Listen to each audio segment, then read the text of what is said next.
And I know there's been like a lot of talk recently about who revitalized the drum and bass scene in the United States and whether or not it's important who did that. Do you feel like it really needed to be revitalized? And how do you feel about being a part of that? The word that I like to use right now is it's going through a renaissance. Yeah, I think that's a good word for it. That's a Yeah, good word for it. That it's means like it's never been anywhere, but it's healthy and continuing to be healthy. And yes, it's continuing to be healthy. It's taking its multivitamin right now. I like that.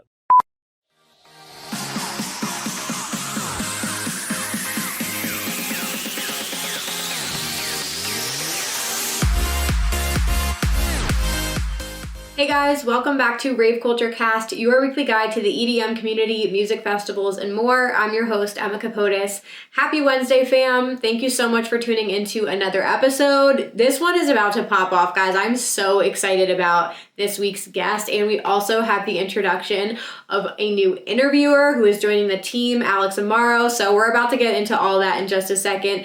But first, of course, you guys can connect with us at Rave Culture Cast on all of the platforms. All of that will be linked down below, along with our Discord community, our Facebook group, if you guys want to come join the fam. I want to plug a couple quick things, you guys. If you guys need tickets to any of the following Insomniac events, you know I've always got you. You can use my affiliate links down below to pick up your tickets. I believe Project Low is almost sold out. I'm going to be there this weekend, but if not, you can grab your Project Low tickets through me. I also have Beyond Wonderland Chicago and Day Trip as of right now, but all my updated links will be down below if you guys want to grab any of those through me.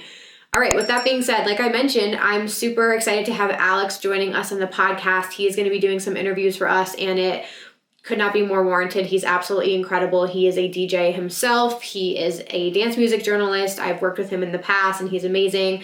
So we're kicking off interviews, and we have a amazing one to start off with. So today's guest is one of the most electrifying artists in the electronic music scene. He's amassed a loyal fan base through his masked project Reaper. His unique take on drum and bass has unified dance music fans across subgenres. He has cemented his presence in the United States and the scene abroad as well. He's played some incredible shows. We're really, really excited to dive into how his project has developed, his focus on storytelling through his music, and the renaissance of drum and bass in the United States right now. He has incredible insights and knowledge on this topic. His music is incredible, you guys, and I'm just super excited to dive into his story and share his music with you guys in this episode. So thank you so much, Alex, for handling this one. And with all that being said, please welcome Reaper to the podcast. Hey, what's up, guys? This is the Rave Culture Cast. My name is Alex, and we're here with drum and bass ambassador, DJ, producer, and all-around badass, Reaper. What's up, man? How's it going? It's going good. And actually, I wanted to tell you, I think I've seen you DJ before. Really? Yeah, I'm almost positive. That's Maybe entirely at like possible. maybe at the Midway or something like that. Yes, I've played at the Midway lots of times. Yeah, I think I've seen you play before. That's so wild. That's a Yeah. first for me during an interview. And also, you come up on social media for me all the time. So, I that's fantastic. I love to hear it. Well, it, I've been following you for some time. Super familiar with your music. Big fan. So happy to have you here today. I always like to get into a little background before I get into things because I'm curious. Like, I heard you come from a musical family and your dad was a musician. How did your parents kind of spark your passion for music? I was always surrounded by music in Yeah, general. And there was one outstanding moment that happened yeah. where one of my dad's friends gave me an iPod shuffle with nothing but every single Korn song ever released on it. And so I spent my whole entire, like, basically childhood and teenager years just listening through every single Korn song ever. And it was like every bus ride to school, even in college, like I'm still listening to it. Like I'm like grasping onto this little iPod shuffle. And You know, the corn to drum and bass pipeline for some reason makes sense. it does make a lot of sense, yeah. Um, and then when you started developing your own taste in music, what were you listening to? I kind of went into System of a Down, Makes And sense. then I listened to like a little bit of Skrillex, a little bit of Excision, and then I got really into Noisia. Again, another like kind of natural progression there. Yeah. I was mainly using like music as part of the foundation of like my workout culture because Yeah. I was obsessed with going to the gym for a while, and I would just use music as fuel because it linked with my brain, and like every Right. time like I put on like Noisia Dead Limit, it was just like Yes, that's a oh pumper. yeah. When did production and like making music start to become part of the equation?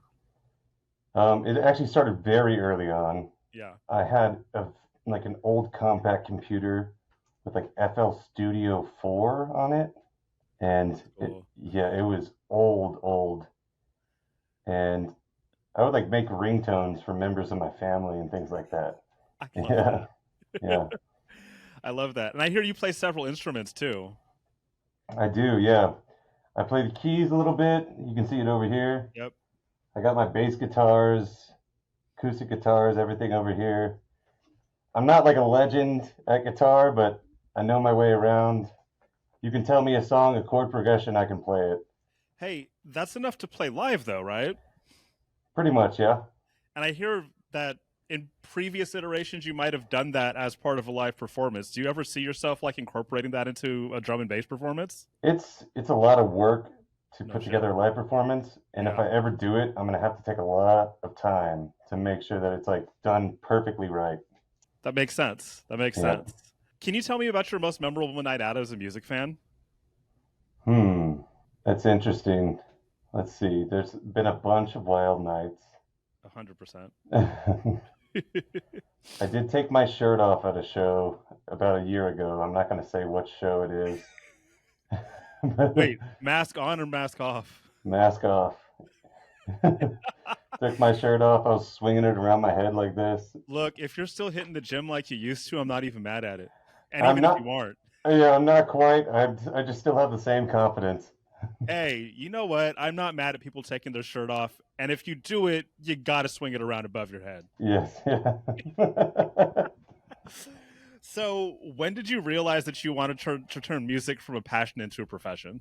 It kind of always was going to be a profession. Mm, I've worked a couple different jobs, but for me, music always was my calling, and it happened very naturally.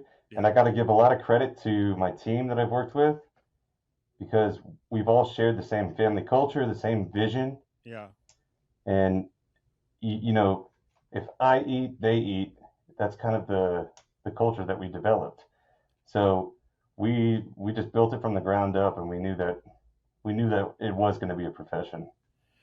That's something I really love to hear, and I love that the fact that you brought up your team. Because in conversations with music producers, it comes up a lot. Like, one, how did you first start building a team? But also, two, how did you even know it was time to do that in the first place? That also just happened pretty naturally. Really? Um, at the time, my roommate was Anthony, my manager, Yeah. artist management guy. Um, he is the most intelligent, most well put together, and articulate person that I've worked with in the industry. And he helped me be patient and put together this project before, like, I wanted to put out music immediately, but he's like, let's wait. Yeah. Let's build something important, basically. Let's build something significant and that also like pays respect to the past of the drum and bass culture, basically. Yeah. Let's like not jump into this like it's a trend. And that's where we glued together like this. It was it was pretty amazing. Well, let's talk about that too. You talked about drum and bass culture and like making sure you were building something that paid respect to drum and bass culture. How did you go about like kind of like exploring the history of drum and bass when you first started to get into it? YouTube. I was on YouTube every single day. Yeah. Yeah, just looking up all these mixes, playlists that people put together, old videos of shows. And I love like the breakbeat scene, the breakbeat hardcore scene, the jungle scene. I honestly wish that I grew up in the 90s to experience that a little bit. Yeah. before there were cell phones. Yeah. No, Yeah, it was a beautiful time. yeah. Um, but I studied that a little bit, and of course, my sound is nothing like it. No, it's not. But I try to understand it just because I love it so much. Well, I think it's important too for anybody who's, becoming a part of the culture and really wants to place an impact on that, to Hmm. understand where it came from, even if that's not like your sole focus, Hmm. because it has such a rich history. Hmm. Um, you know, masked artists aren't always received well initially.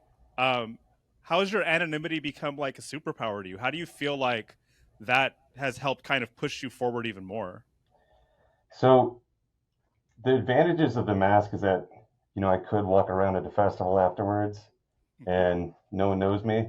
Yes. But I am 6'5" and like 245, 250 pounds. So like, You still stand out in the crowd. yeah, I still stand out. Um, but also it's a brand identity. Yeah. So as soon as we decided on this, we had this idea of the music is attached to it.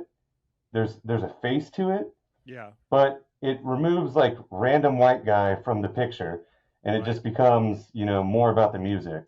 I mean, and it's a unique brand identity too. Hmm. Um, and now that people are like on board with this, you've become like a global drum and bass ambassador, which is really cool, especially outside of the US. Like heading back into like the UK where drum and bass was founded, and even in other countries where drum and bass has continued to be big, you can still, hold on to that anonymity and let the music speak for itself. Yeah, I will say it was hard to break into the UK scene. I imagine. We had a lot of comments about how cheesy the mask thing was and everything like that. And then finally, once we found promoters that were willing to buy in, Yeah. like we proved them all wrong. Especially last summer in London, we were like 20 tickets from sellout. Bristol was also crazy, That's just and that's a insane. that's a city that's tough to break into just in general because they are so really about the music. Yeah. I will say most of Central Europe was a little bit more enthusiastic about it, Yeah. like Belgium, Netherlands, Germany. But it's definitely been a process to overcome with the whole masked identity thing Right. because, I have to show people that I'm genuine and it's Right. not just, it's not just a thing that I'm doing. Well, I think you do that well through your social media presence though. Like it's very clear that this isn't just a gimmick. Hmm. Like you really want to present the music in the best way possible, but also this is like just another facet of yourself. Exactly. Yeah. And I'm a person on social media, Yeah. which has been hard for me to develop because I honestly am slightly nervous at times on posting on social media. It doesn't show, but that's, that's It's more about like I'm always nervous about what I'm gonna say and like mm, this is mostly me 3 years ago. I was nervous about what I was gonna say, how I was gonna send off that tweet, how I was gonna post that caption, whatever. right. And now it's more just stream of thought. I'm being myself, and it's so encouraging that people love it. Well, for anybody that's kind of like coming up right now or struggling with that, because social media is such a big factor of the equation now. And I feel like there's a lot of people that have like fantastic music, but are Hmm. struggling to get over that other facet of putting themselves out there. What would you say to them? I feel like we owe it to ourselves to share our love and our own image with the world. Hmm. And also, I don't know if you've seen any of the Reaper sets before, Yes. but one of my big things was like I might look scary. I'm wearing like all this black and this mask, but part of the goal is to teach people to take themselves a little less seriously. Yeah, you dance like nobody's watching, and I love to see it. You should have seen me at the LA show this past weekend during soundcheck. I'm just doing karate moves the whole entire time. Yes. Love to see I'm that. probably gonna post a video of it. We'll I see. love that. I love that. Yeah, Well, I mean, that's like when you get down to the nitty gritty. That's what rave culture is about. Like just yeah, getting out there on the dance floor and being yourself. And if you can't see that reflected through the DJ, that's, I mean, it's a wonderful thing to see a DJ enjoying themselves that much. yep. So one thing you've talked about in your music is educating the audience. How does that look for you? Like how do you see yourself educating the audience with your music? So a really good example of how I initiated that was when I went on tour with Keizo. Yeah. So this is in 2021. I was opening rooms, just like cold open, no one's in there. Sometimes like doors didn't even open like till 5 minutes afterwards. Oh wow. And I'm playing for dubstep kids. They want to go see dubstep or hardstyle or something like that. Right. So I programmed my sets. I always freestyle, but I programmed my sets in a way where I knew I can play music that feels a little bit familiar or Yeah. relevant to them. And then part of the thing was taking myself a little less seriously, and I'd go up there and I would like hit play on a song for a little 60-second section, and I'd jump in front of the decks and just start skanking out. Yes. Yeah, I and love that. and people are like, okay, I kind of get it. I get it a little bit, and I think that's part of what I say. Like every single one of my sets is a clinic to teach people how to love drum and bass a little bit more. I love that. I love that. Yeah. It, And you said it wasn't like you felt like it wasn't too difficult, at least in the United States, to get people on board. Um, why do you think it was so easy to kind of pick up on this? I think because we had this kind of like the doors open, come on in policy. Yeah. We weren't gatekeepers at all, which I've been to some clubs, especially with like older promoters, Yep. where people only talk about jungle or they only respect the older heads, Right. and this is a big doors open, come on in policy where we want to introduce new fans. We want to teach people how to love drum and bass. The more the merrier. I love to Yeah, hear that. That's something, I mean, exactly.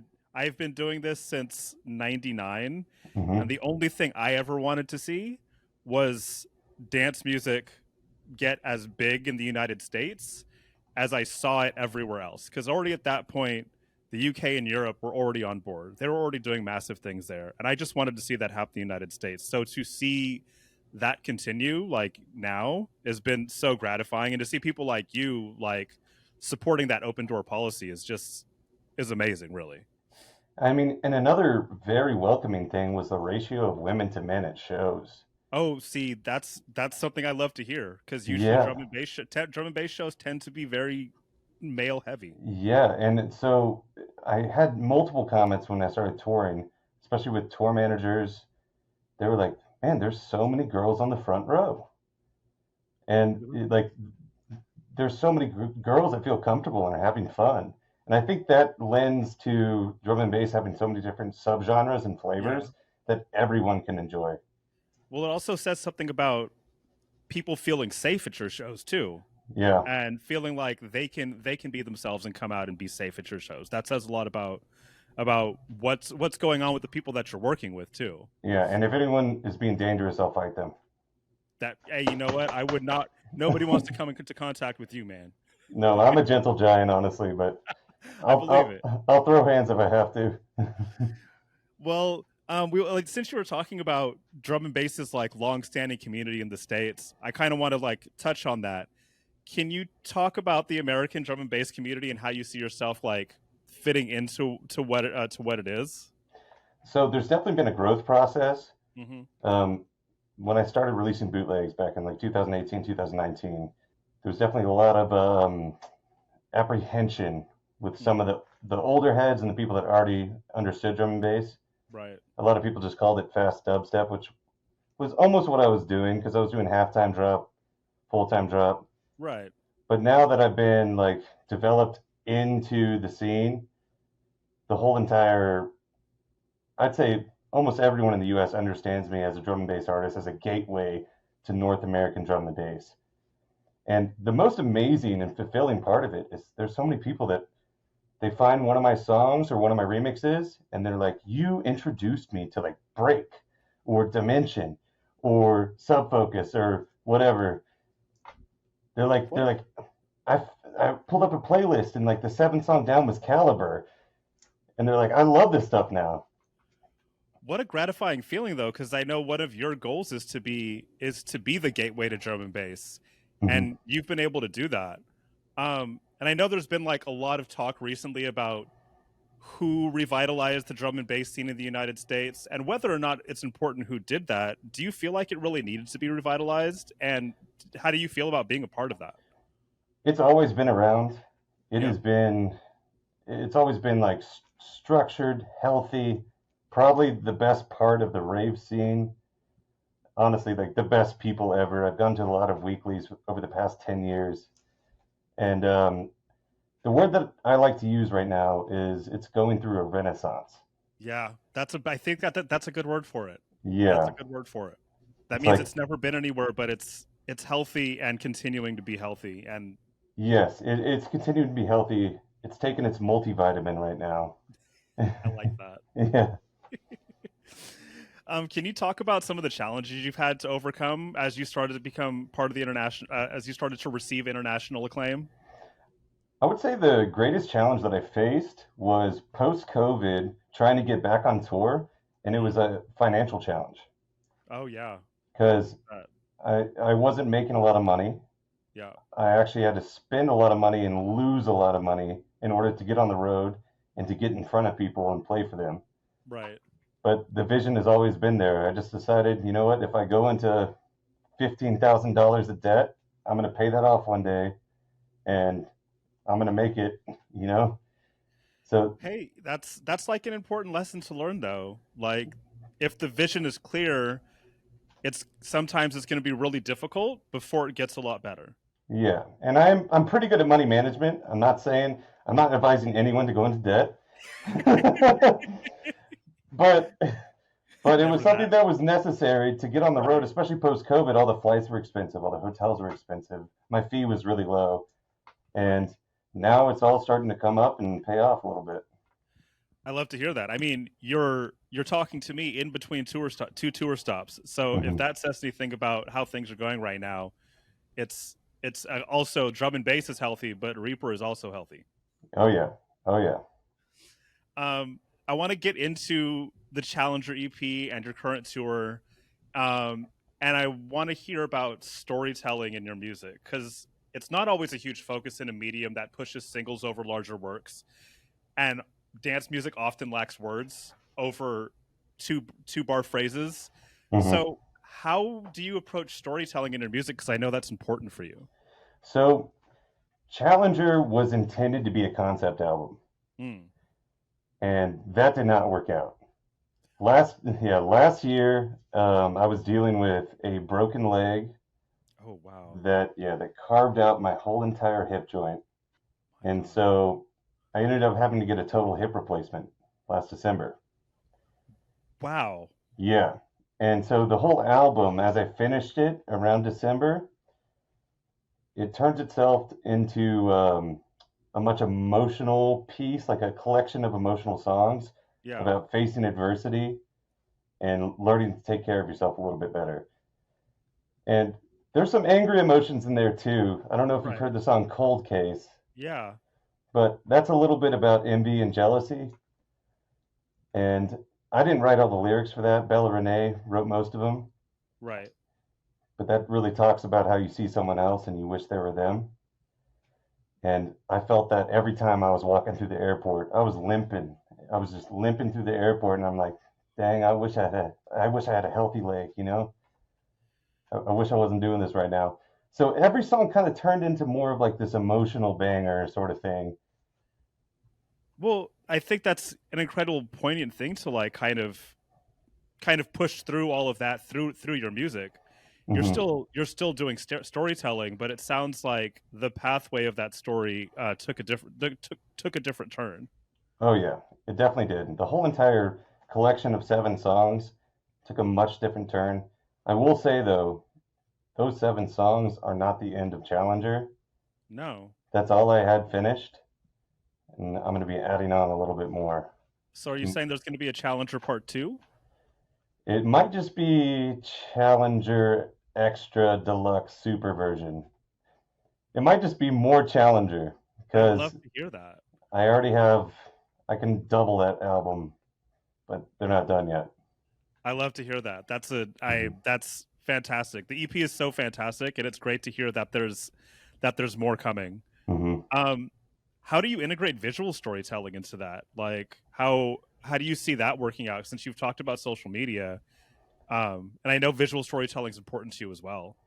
So we built out all the visuals for the album in Unreal Engine 5, and we have this whole entire world built, and it was basically meant to feel like you're like in this isolated oasis. Yeah, And each song you travel farther and farther and farther, and then you eventually end up in this mine shaft slash cavern. And then when you hit black fires, you're going through the cavern and there's fires engulfing you. And then in Cold Case, I actually like see a part of myself that's on the table, yeah. that's on like a table going into a portal where I'm entering a different dimension. Some people think it looks silly because I'm like floating around like this, I was trying to but figure out what the what that meant, but that's a fantastic explanation. I oh yeah. And I'm a big fan of like Event Horizon. Have you seen that movie? Yes, yes, actually, it's one of my favorite movies. Yeah, yeah, same. So it kind of played off of that. It was a parallel to that, but that was also just me wishing, I was someone else, like I had something else. Well, in a day and age where like music video, there was a time when music videos were such a pivotal part of a brand, and they were bigger. But in a day, like now that I'm starting, it's nice to have a visual element attached to the music because it Hmm. brings you deeper into that world. Yeah, I think it's really important too. And it's also just another way to enjoy it Yeah, because you can listen to the song a million times and you see the visual and you're like, now I either get it. you understand it more or you enjoy it more. Yeah, Hmm. absolutely. And now you're embarking on a four continent tour. Hmm. Did you ever imagine that you'd become a global ambassador for drum and bass in this way? I always wanted to, and it was Yeah. always a mission. It's hard to imagine. It's still hard to process. I did 18 or 19 countries last year, and so already it's still hard to take it all in. Yeah, I So bet. I'm still just trying to do my thing, do myself, and just give everyone the best of me. I That's a fantastic answer. Perfectly said. Um Something that's been a constant in your career is you wanting to become America's gateway to drum and bass. Oh yeah. How do you think that's going, and how do you want to carry that further into the rest of your career? Well, going back to the family culture thing, Yeah. um, I've always wanted to work with and collaborate the other people in America that are working on drum and bass. Yeah. And I've actually I've been very thankful that the friends I've made along the way, like Kamarion, Justin Hawks, Bensley, Rebel Yeah. Scum, Joel Cruz, those are all the people that I get to tour with now, or get to bring on tour with me. That's beautiful. And I think that's part of how we're pushing it forward. We're all working together, you know. It's an amazing thing. It's really beautiful.